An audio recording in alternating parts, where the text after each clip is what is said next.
Hi, and welcome to Speaking About Ancient Civilizations. My name is Alivia Ussery, reporting to Professor Seth Robbie and the Art of World Civilization class at Helena College. Thanks for joining me today.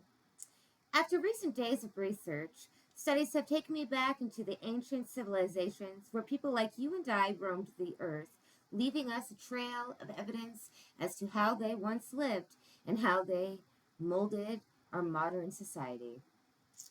Found in ancient Mesopotamia and created by the Sumerian people, around the year 3000 BC was developed the first known written language called cuneiform, used by not only the Sumerians, but the Babylonians, the Akkadians, Elamites, Hittite, Assyrians, and Hurons. This writing was used universally. They would form their concepts and ideas onto clay tablets using a stylus to imprint wedge-shaped marks onto these clay tablets, forming the scripts of their language. With over 1 million findings of these throughout the Middle East, once we learned to decipher the language, we gained access to how lives were lived in ancient Middle East.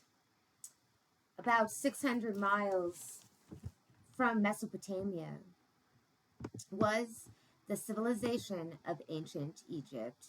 The Egyptians also developed their own script for language using symbols and images to represent sounds and objects, and they called it hieroglyphics, which means sacred carving when translated into Greek.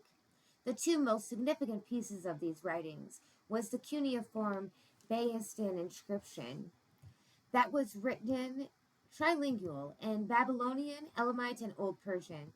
Because scholars knew how to read Old Persian, they were able to decipher the cuneiform Babylonian script. And this, my friends, opened up a doorway into the understanding of life of the ancient Middle East. With hieroglyphics, the better known excavation of the Rosetta Stone was a groundbreaking key that would give newfound knowledge of the ancient Egyptian civilization. The Rosetta Stone was also written trilingual in the script of Greek, Demotic script, and hieroglyphics. Because of the knowledge of Greek script, scholars were able to decipher the hieroglyphics and take a walk through history, deciphering the old ancient texts from the ancient Egyptians.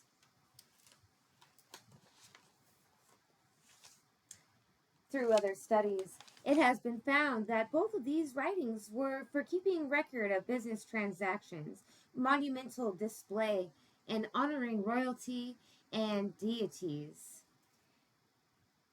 But it was a little bit more extensive with the cuneiform tablets, providing a comprehensive look into the everyday lives, with written laws and even literature text replicating some of the oldest biblical stories, like from Genesis, the story of Noah's Ark. It's these writings found on the cuneiform tablets that validate and provide evidence that these events in the Bible, in fact, took place.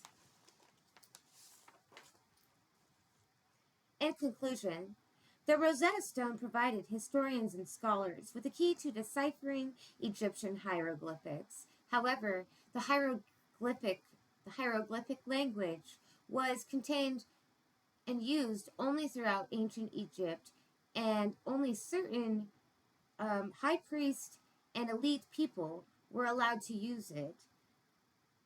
So, the cuneiform tablets provided a comprehensive look into the ancient Mesopotamia and Middle Eastern civilizations. This causes question to me as to why we have heard so much about the Rosetta Stone and very little about cuneiform writings when it gives us such a comprehensive look into the ancient times of 5,000 years ago. That's all I have for you today. Thanks for joining me. Back to you, Professor Seth Robbie.